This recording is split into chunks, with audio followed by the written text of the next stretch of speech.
تعالوا نعمل رز بلبن زي المحلات بالظبط، من غير افتكاسات كتير ولا تكاليف كتير، وحاجات كلها موجوده عندك في البيت. كوبايه رز ما يعادل ربع كيلو رز، معلقه كبيره نشا، 2 كيلو لبن، وسكر حسب الرغبه، وفانيليا. تعالي بقى اقول لك الطريقه، بس بالله عليكي شير على قد ما تقدري، ومتابعه لو ما انتش متابعاني.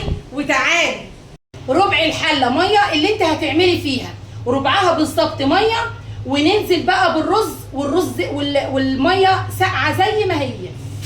بعد ما تنزلي بالرز تفضلي بقى رايحه جايه كده تقلبي فيها لحد حبايه الرز ما تشرب كل الميه، وتلاقيها نفشت معاكي كده ودخلت في السوا.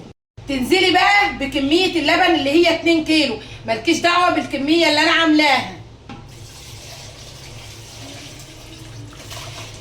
تفضلي بقى تقلبي فيها كده، ايدك تفضل فيها علشان الرز ما يلزقش. بقى بالسكر حسب الرغبه.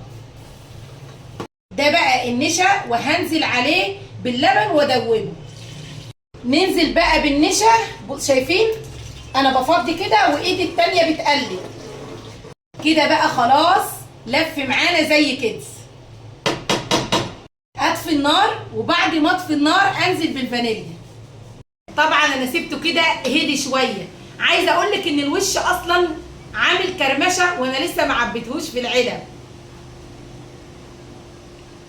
جربي الطريقه واعتمديها، عايزه اقول لك انها هتعجبك جدا جدا، وهيعمل معاكي وش وزي المحلات بالظبط من غير اي افتكاسات. عايزه اقول لكم ان في علب الرز بلبن دي 10 وجبات لاختنا في الله، دعواتكم ليها. وبقيه العلب انا عملتها من عندي لوجه الله عنكم وعني، وربنا يتقبل. بحبكم في الله.